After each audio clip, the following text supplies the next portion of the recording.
you want to use the bathroom, my guy? It's full bathrooms downstairs. Use one of them. Brother, what's your name? Marcellus. Marcellus. Hey, you know how it is. You just need a little privacy. It's just me, my lady, and my boy Benji. Give us 5 minutes, then stay with you. Got you, my brother. Follow me. Yo, Marcellus, you can use this one. 5 minutes. You got it. All right, it's your boy Big Cass, and we back with a real special one. We here with a dope, actor. Not even on a come-up actor, an actor that's like already taken off and, in LA doing his thing. But his origins come from Fayettenam City. And, we deal with Fayettenam hip-hop. And this is, the boy Sheldon Bailey, a.k.a. Big Shells. And I'm glad for coming through while you're down here, man. Yeah. We really about to get into it and wrap it up with him. Let's get all the way into it, Shells, man. You ready? Big Shell and Big Cass. I'm in the building. LA to NC, NC to LA. What's good, baby? What's it like in LA right now, man? LA is active right now. Hollywood is getting back to something because it was like since after COVID and after the strike with the writers and the actors. It was weird, you know what I mean? But it's been getting back into the flow of things. Like even like the nightlife and all that. It kind of had lost its its flair a little bit. Everybody was trying to come back down south and to the East Coast and all of that, but it's getting back up right now. I think everything is like that. Even when I cruise through the Ville, it seems like the way people was outside prior to COVID. Yeah, everything is back turned up. Like even the other day, I was surprised I was riding through Hope Mills and like riding by like Hope Mills. Yeah, Hope Mills Lake. I'm from over there. I'm Southview, by the way. Yeah, that's dope. Everybody was out Hope Mills Lake, but it's on there everywhere. And I know LA got to be turned up right now. I know you love it. It's getting back to it. It's getting back to it. I've seen some other cities kind of surpass us though. Like Miami is like fire. Like Miami is like back like when I went to school down there right now. Is Atlanta lit like that? Atlanta's warming back up, but they got a lot of stuff going on in Atlanta. You know what I mean? Politics and all yeah, that. Exactly. And all that playing to the party People game. getting robbed and held up. And that play right into the party game. I already know, man. A lot of people getting locked up in Atlanta. You know what I mean? So I don't know. Atlanta is in a little bit of limbo, a little bit. That affects directly how lit the club is. I already know. For sure. But your roots is here in Fayettenam City, man. You're not originally from Fayettenam. Where you originally from? I was born in Germany. Mm-hmm. Yeah, but I originally, because like my pops is really from here. My people, like my roots is like deep Fayetteville, Dunn, Benson, Sanford type stuff. That's ill. Yeah. That's like Falcon and all of that. Yeah, man, for sure. Like our roots go all the way back to where you don't got no history. You know what I'm saying? To some slave stuff. Nah, they still got KKK out there now for real. Yeah. But it's home, you know what I'm saying? It's home. Yeah, it's part of the city. Whenever you drive on 95, they got the giant Confederate flag still flying. You come from Raleigh, you got to see it. Yeah, that's kind of that area, yo. Mm-hmm. So, you come, let's start where you really got to pop it, because we're going to start from the beginning, like school and all that. Okay, but really, your origin is that school is playing basketball, and you know what I'm saying? So tell us that origin story, and with that time period and getting into music, getting into basketball. Just tell us the Shell story for a second, and I'm gonna let you speak. I used to move around a lot because my parents was in the military, so that's really how I even wound up in Fayetteville. Gotcha. So in the 3rd grade, I was living with my dad because my mom had got sent to Germany for 2 years and I couldn't go. And then while I was with my dad, he wound up getting orders to go to Korea for a year, and I couldn't go. Mm-hmm. So it was like, where I'm going to go? So I went to go live with my dad's mom, my grandma, and so I used to go spend summers with her. And then, so I lived with her from like half of 3rd grade to the 6th grade, and that's when I moved to Fayetteville. So we was on the other side of town. Whenever I came to move with her, we moved to Strickland Bridge Road. Right now, y'all know Strickland Bridge Road over there. Yeah. And then so I went to Lloyd Almond Elementary and 71st Elementary first, and then we moved to Strickland Bridge Road, and then I went to Lloyd Almond. And then so that's how like my whole Fayetteville, like going to school and all that, I was on that side of town, over off Cliffdale, over on that side. You know but family too, right? Family too. Like I was with my grandma and my two aunts. Well, I'm talking about. I'm jumping ahead of myself. Like I said, my mind's everywhere. But I'm thinking family as far as hip hop wise, as far as hip hop ties. Oh well, that's you getting to that? Yeah.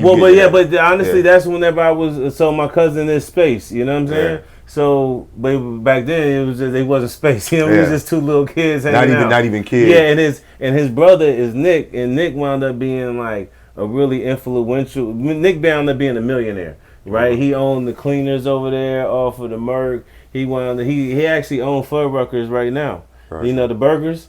Yeah, like his brother actually owns Fuddruckers. So, he came out. He came out of the Ville, but we was like little kids.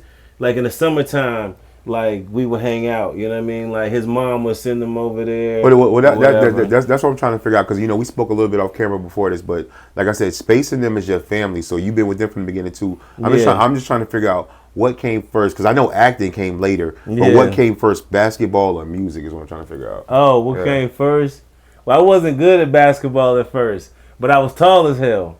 So they made me play. My dad is a legend, and my dad's a legendary basketball player in Fayetteville. Okay. So when my father, the cool ass dad that's with us. Yeah. So when my pops came back from Korea, and I was playing in the league, I was trash. He was like, "Now I'm gonna get my son right." So that's when we started training, and I started getting nice. So by 4th grade, 5th grade, I was one of the best basketball players in the county. What school? That one we was just kids in the rec league. We made it all to the.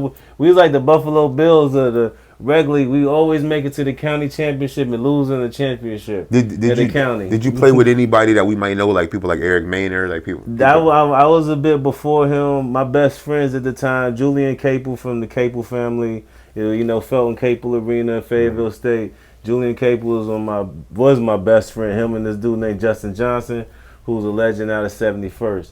Justin went to Ole Miss to play. Julian wound up at VCU. You know what I mean? But then like guys out of my era that was super dope was Marcus Melvin, out of the best player ever come out of Douglasburg. He was a machine, ridiculous. Kenny Haywood was over at East Smith. His joint is hanging up in the banners at Fayetteville State. Mike Joyner from 71st wound up going to Florida State, doing his thing over there. But nobody had made it to the league yet. So, you know what I mean? Guys like Eric Maynard and Dennis Smith Jr., you know what I mean? Salute to them because we all were super, super dope, but we just didn't have the opportunities or whatever to get to the league. That's why I was wondering, was you shooting for the league? But they did it, though. I was wondering, was you shooting for the league? Heck yeah. I was top 30 in the country. I was the number 1 player in the state. Yeah. I tore my ACL and MCL, though, my junior year, which kind of changed a lot. But dudes thought I was done from there. But I rehab, got back right.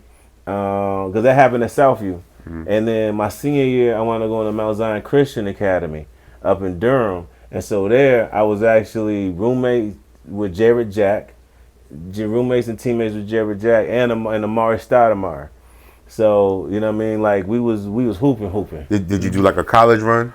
I did. I played at Winthrop University for 2 years. Okay. Won the conference championship. Played against Duke University in NCAA tournament. And I transferred to Florida International University, and I went down to FIU and played ball in Miami. Okay, so before we get to acting, you playing basketball from Fayettenam City, from high school. Everybody knows you. Everybody out there. At what point was music trickling in on here? I always loved music. And I always loved hip hop. Right, my dad was a big music guy, so it was always my love. And well. All right, so I went to go live with my dad in the 8th grade, right? I was living with my grandma, who was a devout Christian, and then my mom. So when my dad first picked me up at the airport in Germany, he was playing Tupac All Eyes on Me album. And you know what I mean? He schooled me up. He had the Trooper SUV, and he was playing that. But after living with my mom and my grandma, it was just kind of like, we playing this? Yeah. And so I was just like blacked out after that. And so that Christmas, it was one of the best Christmas. I think it was the last Christmas my dad really got me some shit. But anyways, he got me like 13 CDs. And history, but what history has come to show, these is 13 of the best rap albums ever of that era. So, and I was in 8th grade, bro. So I had Jizza Liquid Swords. I got Lil' Kim Hardcore, Ghetto Boys Resurrection, Iron Man, Ghostface Killer, Iron Man, UGK riding dirty. Yeah. So I'm just 13. I'm just like He gave you all those CDs. And one that Christmas. I bet I'm gonna tell you. I'm gonna tell you what he did. You know, back in the days when you would get the magazine and it'd be like you joined Columbia. Oh yeah. That's how I got all my first albums. So he did that with some R&B stuff early when I was like younger. But what he did, he got them from the PX. You know, got love. Oh, you know the PX love. Yeah, so he got them off at the PX. But you know, anybody that know hip hop, like that era and those CDs, that's the core of hip hop albums. And I'm playing them, and I'm playing them, and I'm listening to Jizz, and I'm hearing all this decoding in the lyrics, and I'm just like, this is crazy. When every time I hop in the whip with my dad, like he playing some different heat, and I was like, man, like so that just kind of really blacked me out. So by the time I got to high school, I started writing, and I was writing, but I was used to scared to be right. I was just scared to rap my, you know what I'm saying, rap my rhymes. But I was in my notebook heavy, and I used to have the homies that we used to have writing competitions in class. We just passed the paper, you know what I mean? Just pass the paper, and you'd be like, oh, yo, you wrote some fire, you know what I mean? Just, but I was always scared to like hop into freestyle sessions and the ciphers and all that. But we had some hitters at Southview too. Some dudes that really could spit. So when did it bust out? When did it? Yo, so whenever, not until college. So in high school, so 8th grade, I found out music, but I actually started acting. So I actually took theater class and drama from 8th grade to the 12th grade. So in high school, I was a basketball player, but I was actually becoming a serious actor already. But not until college that I started performing. So what happened was I was a college basketball player, but I didn't want to major in drama. You know what I mean? I was just like, I didn't think it was, I wanted to major in something else more serious to me. And then, but I still had this, I don't know, this energy and this creativity. So that summer after my freshman year, everything that I just experienced, I just was like, I went to San Antonio to train, and I just was training and writing, training and reading and writing. And then when I went back to college my sophomore year, I started doing talent shows. And the first talent show I did, I won it. Wow. And then I started winning more talent shows. And then I started doing the open mics in Charlotte, you know, for the spoken word poetry. And then I started getting myself booked. So like, let's say the sorority, okay, like Delta Sigma Theta want to do a jazz night. I would see the flyer, and whoever's doing it, I would email them, or if I knew them or whatever, I would call them, whatever the case may be. And I'm like, can y'all book, can I perform poetry at the jazz night? And then they will book me. You know what I mean? And so sometimes I would get a little fee, or like they would give me some perks or some love, free tickets, or whatever the case may be. You saw it performing at the sorority joint, you can just shine over. I already know what time it is. I already know. So I was just down, and every time I would see an opportunity, I would see a flyer for a talent show or something, I knew I had the poetry bars on deck. So that's really whenever it kicked off, that sophomore year. That's fine. That's probably like 20 years old. Yeah. That's an ill story, man. And I'm gonna tell you, I'm very impressed with your music because Big Reese from Ground Zero, he reached out to me and he was like, you know, have you heard about this cat? And I heard about you because I hear about like Wavy Jones, everybody that's doing things like, or Danny Rag doing the comedy. I hear about people. And Danny was out in LA for a while. Yeah, I ran into him. Exactly. But I was telling him, I definitely want to interview him while he in town. Definitely hook me up with him. But then for me to, you know, find out, you know, your music connection, and and that's what's great about what I do too is we really get to figure out how much talent it is in Fayetteville. Yeah. Like, and not just, you know, music talent, but it's a huge amount of music talent. It's crazy. It's so much music talent. It's overwhelming, and you're so freaking talented. Like I look at your videos, and I'm like, yo, this is one of the main Fayetteville rappers we need to be promoting because this project is like literally already together. Like it's pretty good. People don't really. I get recognition for the hooping. Sometimes I don't feel like I really get more credit for that. Acting, it ain't a whole lot of guys that's in. We actually do have some successful actors out of the Ville. Yeah. There's not a lot of guys that's really in that lane, so it's more like people give me that credit. You know what I mean? It ain't really that many people in that space doing what I'm doing. But musically, I do know I'm one of those guys, but people don't really give me that credit for that. Not out of this city. Anyway, Well, you know what I mean? I'm gonna try. Why you doing your acting thing? I'm gonna be here in the Ville. I mean, this is what I'm trying to do. So I'm gonna try to promote what I think is the artist that's ready. And I mean, you got a catalog full of videos that's already shot. That's like Sony UMG industry quality. The songs is like. Yeah. All we got to do is put it out there and help you, and help put together this ecosystem of Fayetteville music that we trying to do. Is For sure, I definitely belong in the ecosystem somewhere at the top of the food chain. Yeah. For sure, I just shot a music video with a really dope Fayetteville artist. Me and Mac the Black Sheep got some fire coming up, and so that's what I wanted to do. Actually, link with Mac. I known him since he was young. You know what I mean? Since we were young, he younger than me. Are y'all family? No, we not family, but his cousin was my best friend, who I mentioned earlier. Julian Capel was his first. That's his cousin. Yeah, so I knew Armand. You know what I mean? Mac. I known him since he was, early burning CDs. You know what I mean? When he was like in high school burning CDs, and his sister telling me how dope it was. His cousin being like, "Nah, I'm telling you, Armand really nice with the rap." You know what I mean? So I heard about that from. Long time ago. So everybody else that's knowing now, y'all just kind of catching up. Mac fire though. And this video we just shot, fire. Y'all about to put it out? Fire. Send it to me so I can retweet it, man. Yeah, we just shot it yesterday and today, but yeah, soon enough. I gotta go shoot one more part in LA with the singer, and then it's gonna be. Is that a joint on his album? Mine. I'm gonna put it out as a single, and then I got a project ready. Do you think Mac the Black Sheep look like Drake? Does he look like Drake? I mean, I guess maybe they could be like cousins or something like that, but nah, not really. Okay, got it. And then Mac definitely got that. He definitely got his North Carolina swag. So he definitely a lot tougher Drake. Yeah. Nah, he looked like North Carolina too. Nah, I asked that because I had put out like a fake flyer that had like all them niggas looking like. Oh, that was you. Yeah, I seen the comment.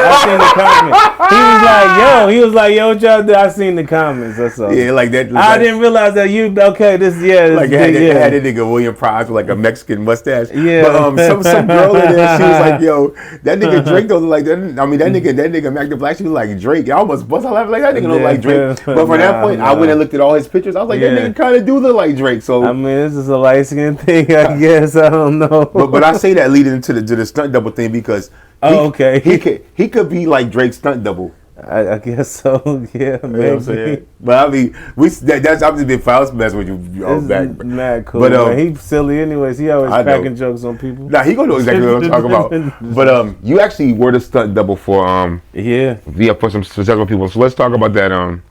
A lot of people know you, as the guy that doubled for LeBron James. Yeah. And his stunt double as Space Jam too. I did. I worked with LeBron for at least a dozen years, and then we did something maybe like 2 years ago. So I mean, technically, I could probably spanned like, I don't know, like 16, 17 years. I did a lot of commercials with LeBron. I think like 30 something commercials with him over that period of time, and I did do Space Jam too.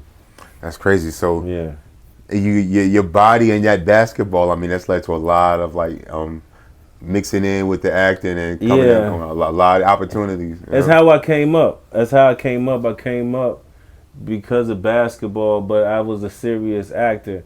But what happened was the basketball is what got my foot in the door, because it just wasn't too many dudes that looked like a pro and that could do these things, even similar to LeBron, like I could. Yeah. So whenever it came to like putting a basketball player on camera, like I was winning a lot of those auditions, and what it did was it was making me money and also kind of buying me time and putting me in the building. So then whenever it came to like, okay, we want a basketball player that can act, or we want a basketball player that can sell this product in this commercial, it's got to be me, because these dudes couldn't read lines. You know what I mean? Like, I've been doing this since I was a kid. So whenever they needed a hooper that could act, and so then that's really kind of like what got it going. Or like, okay, it's an example like Bel Air, right? I mean, the season 2 premiere of Bel Air. I'm Big Dre.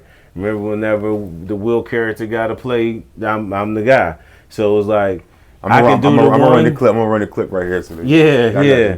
So I can do the hooping, but also I play this intimidating character, whatever I can act. Boom, I got that jump. It's opportunity to kind of come for roles because it's like first of all, where do we find a nigga that's as big as LeBron?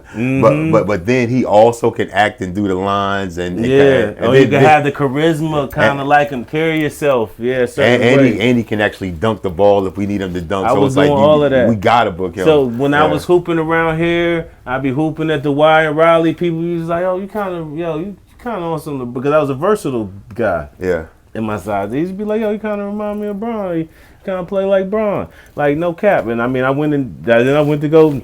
I wasn't trying to be his body double, but I wound up getting into that position, and then that joint started. I was making bread, so I was like, it was cool. Then I learned how to start negotiating my contracts and doing the business myself.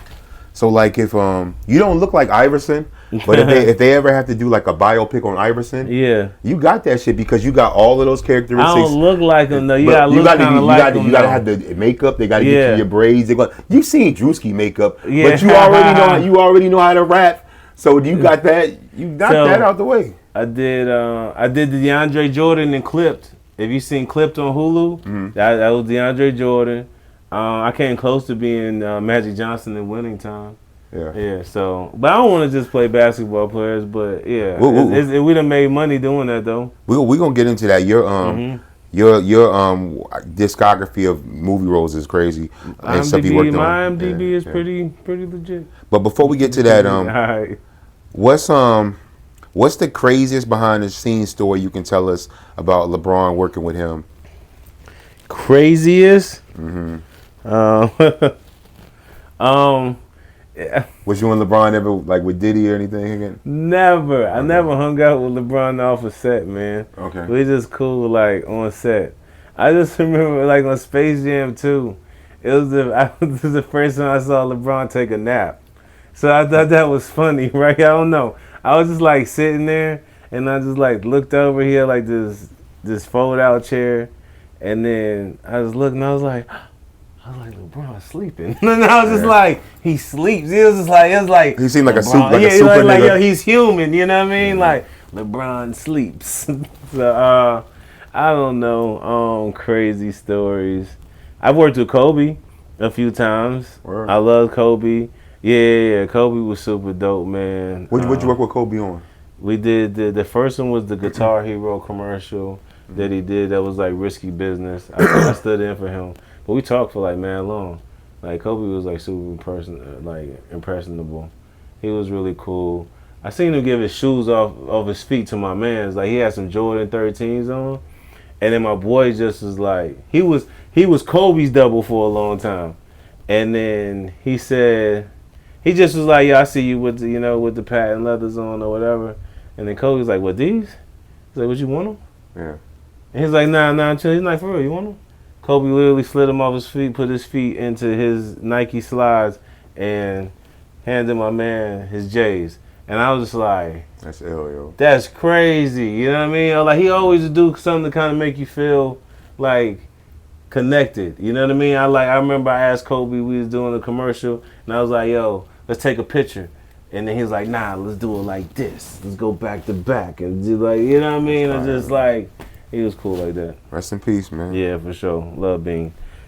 So, what's the wildest moment where well, I don't know if this ever even happened, but if it is, let me know the moment. Okay. Did anybody in the streets ever think you actually wore LeBron James or anybody like that? On set, because I got the tattoos. I'm styled and dressed like him. Yeah. So multiple times. Okay, I got a crazy story now I think about it. All right, so people would, they'd be like, and they're like, oh, that's not him or whatever. All right, so one time we was in Miami and we were filming in Miami, and they got the whole production set up, right? And so it's this whole scene where like LeBron, which is me at the time, I'm looking into the mirror. And so it's so wild because I went and took photos, and then so they super blew up the photos, but then they put LeBron's face on it. So I'm staring at a poster that I did, but it's LeBron's head. And then I'm in this scene as LeBron staring at the fake poster of LeBron that I did, right? So I'm just kind of, and then the whole production is ready. So then I see a motorcade coming, and then like, what's this motorcade? And then so, freaking guess who hops out? It's Drake. Drake hops out of Drake hops out of the SUV with his security. He's coming towards me because he thinks I'm LeBron. He got beef with LeBron, don't he?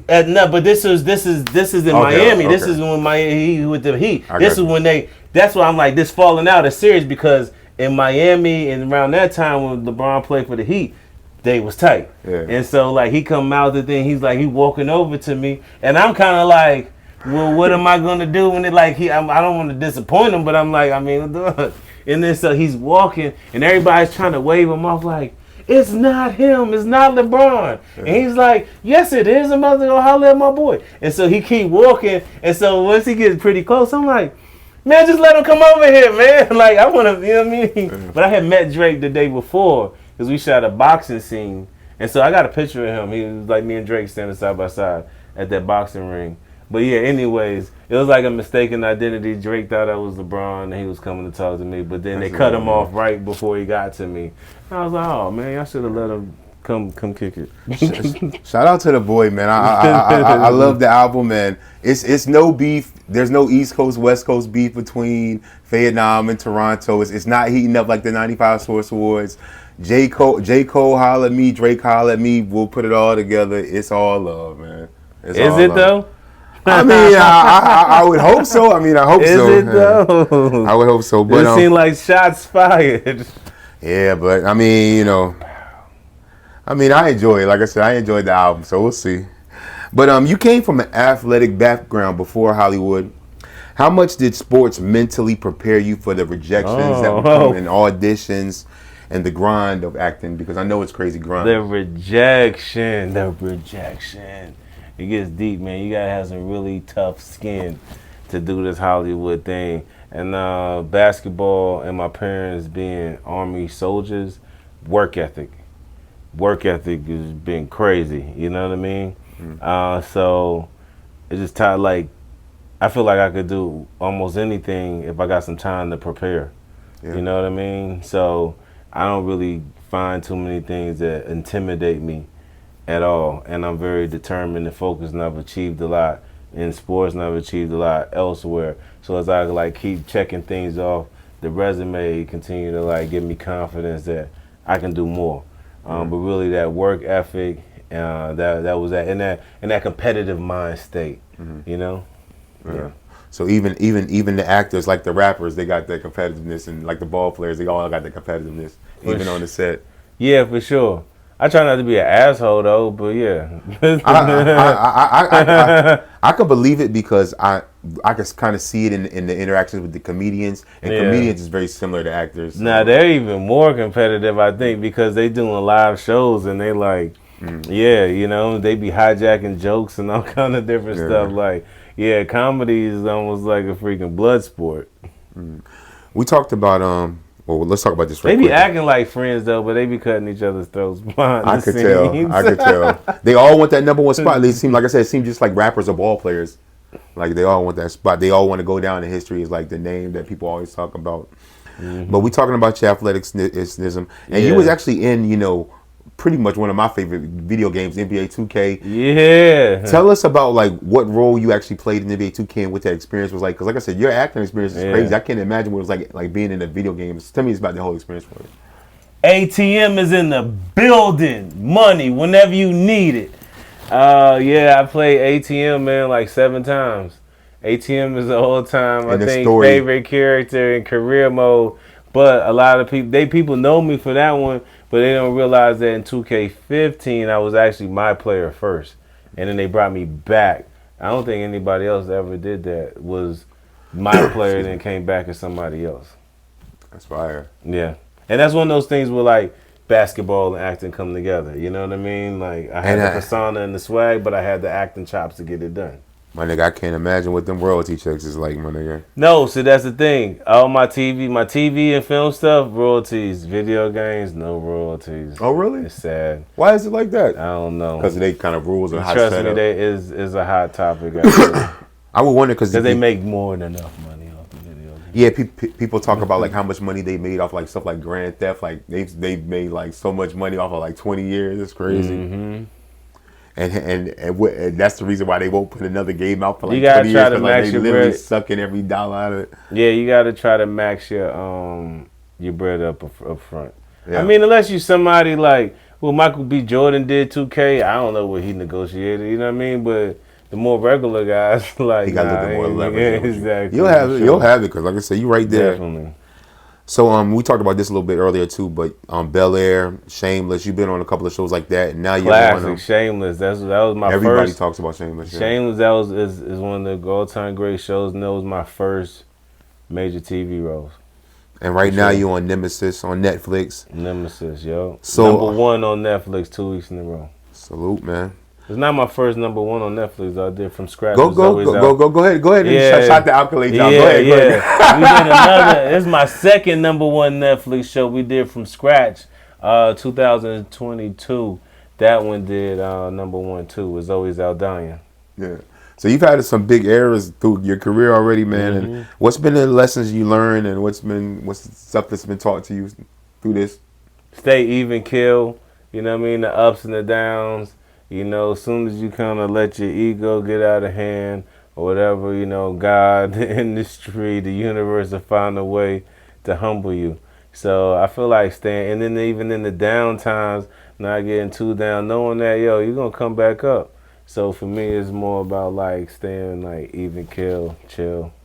Pride cometh before a great fall, so you got to stay that way.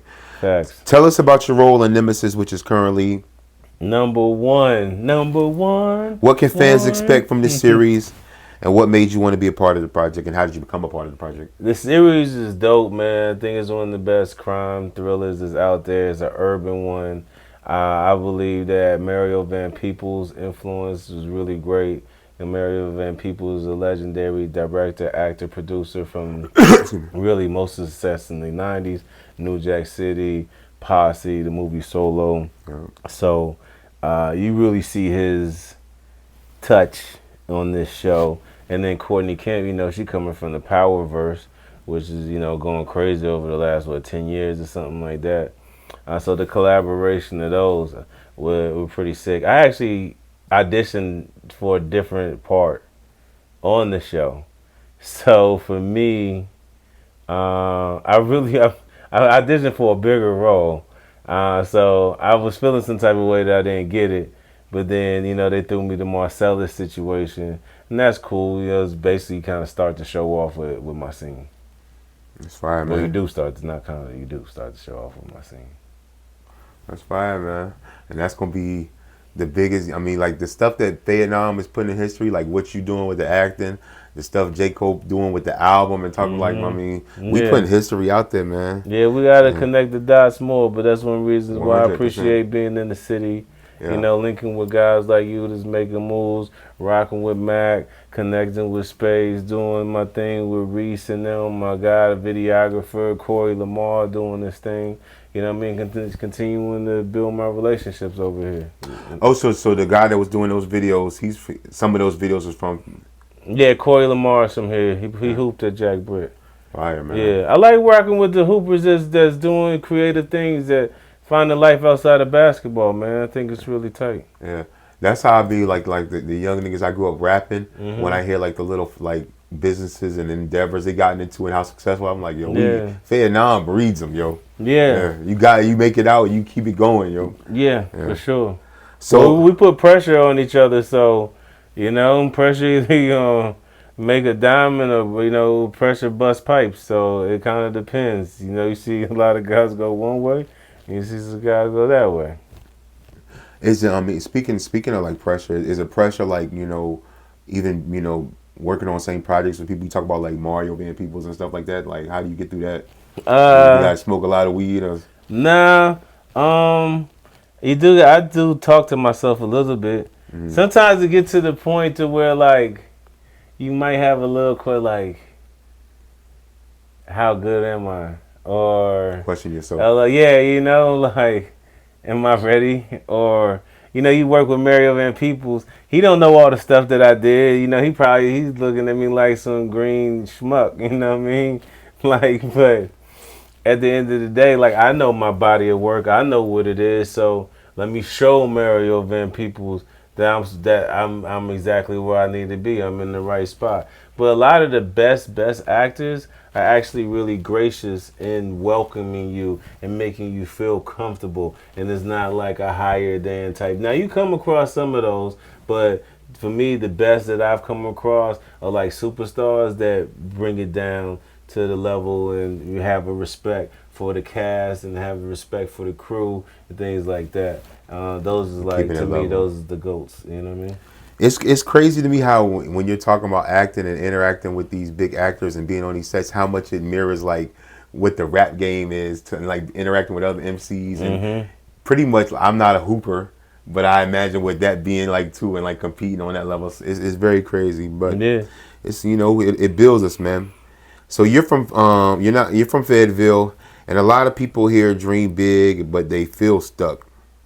And I know you hear that a lot, probably. We all hear that. People, if you be on Facebook, half the Facebook comments is, "I can't wait to get the hell out of Facebook." I can't wait to get out of Fayetteville. Mills that they nickname Hopeless Mills. You know what I mean? But that type of stuff motivated me to do what I do, and that's one reason why I never forgot that. Like, I remember being a little kid. There was nobody had got to the league. There was no major rappers. You know what I mean? It was before Dennis Smith Jr., before J. Cole, before Eric Maynard. You know what I mean? Before Moray, you know? So my motivation was probably like a lot of other young kids, but I meant it, you know? But I also, a little different for me, I had the experience of leaving and coming back. I wasn't here the whole time. You know what I mean? My experience was a little bit different with my parents being in the military and things like that. My grandma was my Fayetteville base. You know what I mean? So that's where my faith comes from, and my charity work and all of that. That come from my grandma here in Fayetteville. But I always knew. And so whenever I was at a chance to go to San Antonio, live with my mom, I come back to Fayetteville or whatever. But I always stay connected. I always stay connected with Julian and Justin, my best friends growing up, and then different people. And then so I wanted to make it so I could inspire some other young people that felt like me. I remember watching Nickelodeon as a kid and wanted to be on Nickelodeon. Right, as a kid, my parents never took me to Disney, to Orlando for no auditions, any of that. Then, all of a sudden, in 2015, as a grown man, I booked a Nickelodeon show. And I wound up being a series regular and working on this Nickelodeon show for 3 years, bro.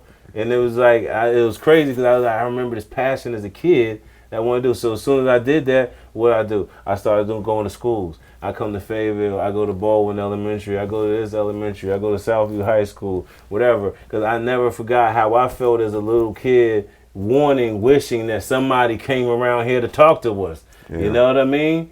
Like, I remember Grant Hill came through the Ville, Grant Hill, the NBA player, like, went crazy. You know what I mean? Just because we know we want to do these things and we know we got the talent, but it ain't tangible. It ain't like LA. It ain't like we got all these people around, you know what I mean? You can run into freaking LeBron at the store. You can run into YG or The Game or Nipsey Hussle or any of these guys. Like, come on, that's, you know what I mean? So, like, we ain't had this type of stuff here. So, I was like, I'm going to get out of here and I'm going to make it so, and I'm going to come back and holler at the kids and let them know, now you can get it popping too. Well, that's why I wanted to ask you, like, because, like I said, so much of it mirrors, like, the sports, and so much of it mirrors, like, the rappers. And I want to ask you, and because, you know, there's always that debate of, like, you're talking about different ways of coming about it. Like, there's people whose family literally moved them to Orlando when they was kids, so they can become part of Disney and get on Disney as My kids. My family wasn't doing that. Yeah. And you literally went to school, like how some rappers like literally had to go out of Fayetteville and go to. What did those people that's on Facebook, that people that feel that they trapped in Fayetteville but want to do something bigger, especially like entertainment, what's the main advice would you give them? Is the advice to get the hell out of Fayetteville, or is that the advice, or what is it? I feel like you need to get it popping where you at first. And I feel like a lot of people... What you can do online now, crazy. Well, a lot of people use that as an excuse to not start. And that ain't it. You at least got to start somewhere. You know what I mean? And then also, if you got to make moves somewhere else, then that's what you got to do. For me, I knew eventually... This is my training ground. You know what I mean? Southview High School basketball, Southview High School theater, all of that. I took those lessons and I went to Durham first, and then I went to college, and then I wound up in Miami in college. But I did that intentionally. So whenever I left Winthrop, which is in South Carolina, right outside of Charlotte, which is cool. Charlotte was like my big. That was like moving from the Ville to Charlotte, basically. And big transition. I did that before. And I would probably suggest, like, if you're trying to, like, you want to get your feet wet, you need to probably go to Raleigh. You need to go to Charlotte. You need to slide to Atlanta, maybe DC, whatever. But at least start honing your skills here. So whenever you go to Charlotte, you're not just get like you a fish out of water, like, oh my God, you're not overwhelmed. You go to Atlanta, like, what you just think you about to just get in Atlanta acting game with no headshots, with no resume, with no reel, with no local, you know, some local productions, things like that. You know what I mean? Start getting it popping here. Do your live performances, hit the open mics, you know, and then build your buzz and your confidence, and then go shoot. You don't have to go. You're gonna have to leave at some point in time. You don't gotta move. But you gotta go other places because you gotta spread the word, right? You gotta take your show on the road and get online. I mean, that's like another you said, way. Yeah, get online and make some reels and tag the people that you actually know around here. My man right here, he cooking up. You know what I'm saying? He cooking up in the Ville. Got the podcast. Yo, this is a start. You know what I mean? And take it to the world. Exactly. You know what I'm saying? Like, online is one of the best things because you not just live. Yeah, you can do online, and that's what I'm saying. I'm assuming you probably editing. Doing stuff, you got a booth over here, you know what I mean? So like he right here, and you can start producing and cooking stuff up right here. And he's telling you, look at what all he's done. He's in LA getting crazy, popping crazy resources, but still he fucks with the Ville, and he's telling you if you doing all of that, post it, tag him in it, so that way he can see it, and you know you can correspond with him and build with him, because we from Fayettenam, bro. I just told you, like, I'm sitting here on Big Cass's couch. I got a music video with Matt coming through. I shoot with a local shooter, Corey. You see what the hat is, you know what I mean? Shout out to Rich and them boys. Come on, man. So I'm tapped in. So tap in with this man. And like I said, his social media be in this post. You've worked But around. you come to me, you come at me, come ready and come correct. You know what I'm saying? You ready to work for real? Cool. Just don't be over here just lollygagging, because I'm really with the business, and you come with me with an actual serious business plan that I like, I'm gonna want to execute it, and if you don't, and I'm gonna feel some type of way. Come correct. Just come to the Fayettenam standards and step up on some proper shit. All facts. Never the opposite. You've worked around major celebrities, athletes, and Hollywood executives. What's one thing people outside the industry completely misunderstand about fame and entertainment and that world? Misunderstand about it? I think some of it is what you make it, right? Because the internet is gonna do what the internet does, and you put out, you put your stuff out. Cool. One thing I think is a misconception: you don't have to be a social media influencer to be successful in Hollywood. I think it might change over time. But I've worked with some really big stars that have only private accounts, close private accounts, that don't really post. Like the main guy on Nemesis, you know what I mean? Like, he posts a little here and there. That's not really his thing. Mackenzie Davis, who starred in Terminator and all these different movies, Mackenzie Davis keeps a private Instagram that only got like a couple hundred followers, you know what I mean? And she commanding high six figures, if not seven figures, of film right now. But the thing is, her craft though, when it comes to acting, focused. Yeah. All fire. Whenever she steps up, is that. And so I see some things with some of these guys, some of the talent, they're really, really good, but their passion is the art, not the fame. Not the but antics. They know that the fame is part of it, but they are not. It doesn't make them. You know what I mean? And they able to detach. Like Mackenzie Davis don't promote these movies and stuff. She's so good. She got multiple fan pages that got 100,000 followers, whatever, and they do all the posting. Yeah. Then that ain't even her thing. You know what I mean? Like, and you kick it with her. Like, she's super chill, man, super down to earth. You wouldn't even think. It's people are like balancing again. It sounds like even with people like do music, like there's some people out here that's doing music that you could tell like they're chasing fame, but some of them even and I'm gonna tell you, Mac the Black Sheep is one. When I did that album release, I'm not the album listening with Mac the Black Sheep, I realized like he's not just out here trying to prove he could be. He's really trying to, he's trying to make some serious albums, some serious records. He's taking this craft very seriously, yo. He's serious. He's really prepared, and he can do all the different things. Yeah. But that's the thing, like, so the thing. Some people just want to be famous, right? And fame does not guarantee money. One thing, it may be able to help you get some money. But it doesn't. This attention. But everybody doesn't really want that attention. But people want to get their creativity out and get their talent out. So some things is like, okay, how much are you putting into your actual talent, and how much you just want some hype? You know what I mean? And like, how much are you actually really working to get better, to do your thing, to for these opportunities, or you just want some clout? Yeah. Decide. You need to decide. So you're a father, right? I am. Yeah, I know, because I saw you talk a lot about balancing fatherhood while building your career. Yeah, for sure. So my son is 19. Okay. Yeah. That's dope. A little older. I thought he was a little younger than that. But 19, you say? Yeah, I mean, but people I got content from him from when it just depends on what era you wind up seeing him. But how difficult was that journey, raising up, in the past 19 years? And trying to establish yourself as an actor and musician and all that. Well, it would have been easier if his mother was less difficult, right?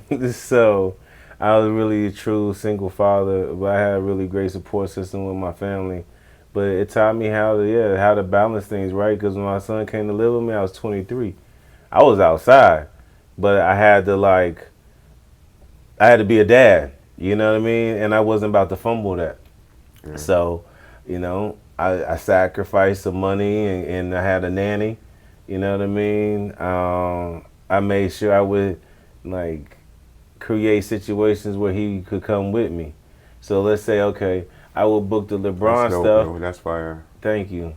I would book the LeBron stuff, right? And they want to fly me first class to Miami.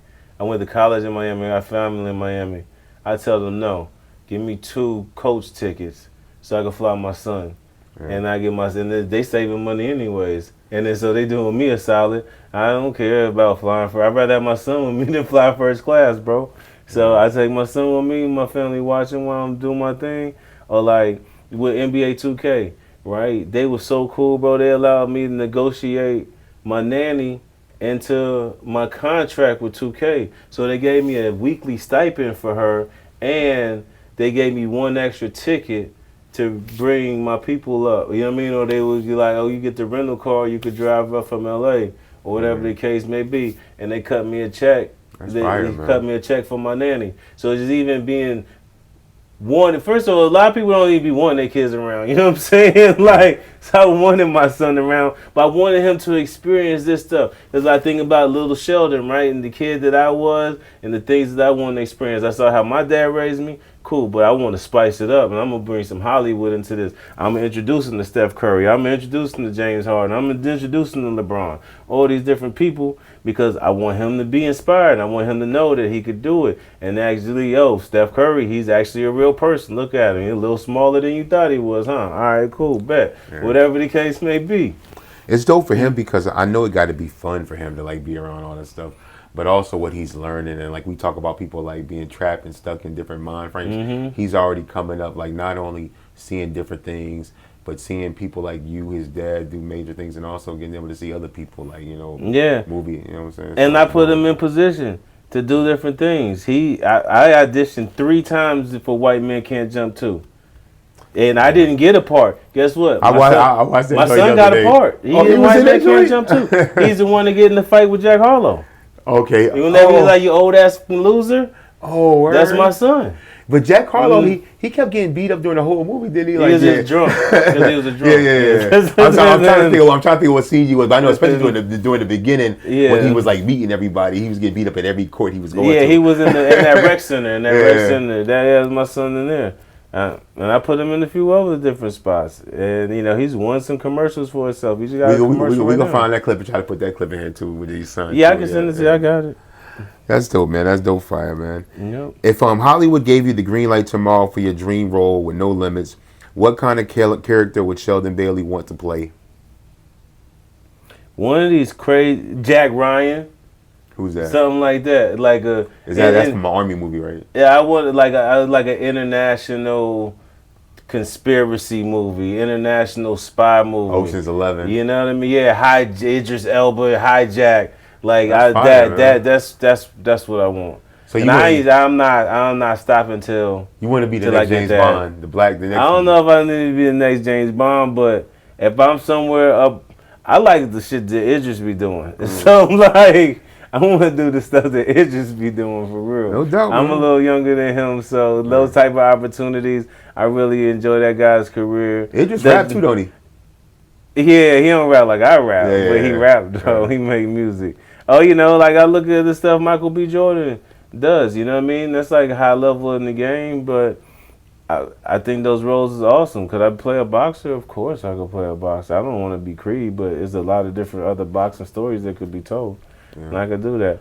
But I want to come through, say today, lay some bad guys down. See, you know what I mean? That's what I was trying to figure out. You was like a crown mister. I was like, but you don't want to be James Bond. Like, who do you want to be? Do you want to be like James Bond enemy? Like, who do you? I would be more like, okay, James Bond is tight. James Bond is. I like James Bond actually, but I also like Jason Bourne. Okay. You know what I'm You saying? just want something a little more edgy. But James Bond is a smooth cat. You know, he gets it cracking. And you do For stunts. sure. You do stunts. I do stunts a bit, yeah. Yeah. As I get older, I think I do a little less. When your knees, I got you. For sure, I need my back. All right, this is our last question, man. All right, bet. You've already had a unique path, you know, from athletes to the stunt work to acting, producing, and doing the music and rapping. What do you still feel like you have left to prove?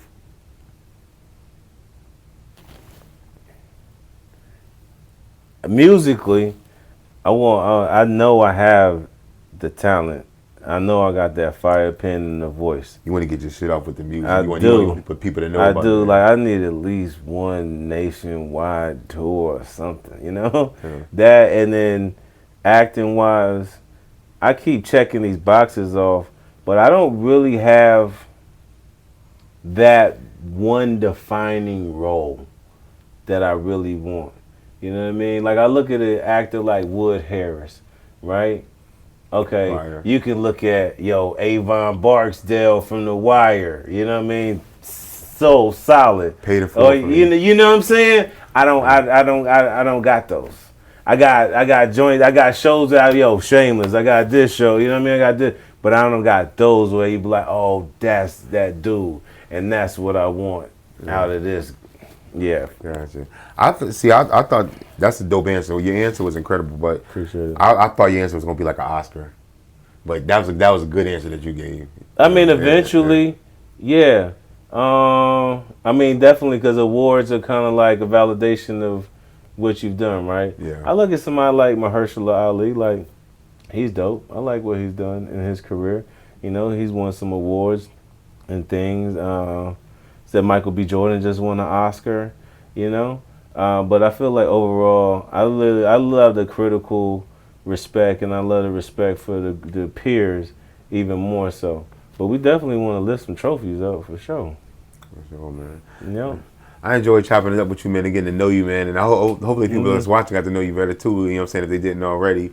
And we're gonna put this out too, and like I said, so that I'm gonna try to like hashtag Nemesis, so even like the people that might be on their news feed, that's Nemesis fans, will see this and get to know you a little bit more. Yeah. They might not even know you from North Carolina and rapping and doing the music. They can go on YouTube and check that out. You should, because Nemesis is going crazy on the socials. You know what I mean? Like number one. Yeah, things is so. Especially on that X, Yeah, run it up for sure. A lot of people have been tagging me on Nemesis stuff.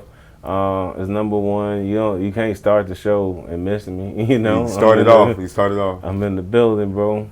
What's something that you before because we saw signing out. We chopping you it wanna- up. I don't you- care. what you want to say before we sign out? Like as far as like your social media or anything you want to say, any Listen shout outs, to some advice? Shel Bailey music, you know, but it's cool. I got the new album. It's gonna be fire. We really gonna push that heavy. But I'm Big Shel Bailey on Instagram. It's Shel with one L. Shel Bailey on X. And if in the YouTube stuff is Shel Bailey, just SHEL Bailey BAILEY. You know, Spotify. If they looking for you on Spotify, Shel Bailey. Gotcha. One L. Shel Bailey, yeah, it's Shel Bailey. That's what it is. But I am Big Shel. Big Shel Bailey. Yes, sir. BigCas910 TV. Fayettenam 26 and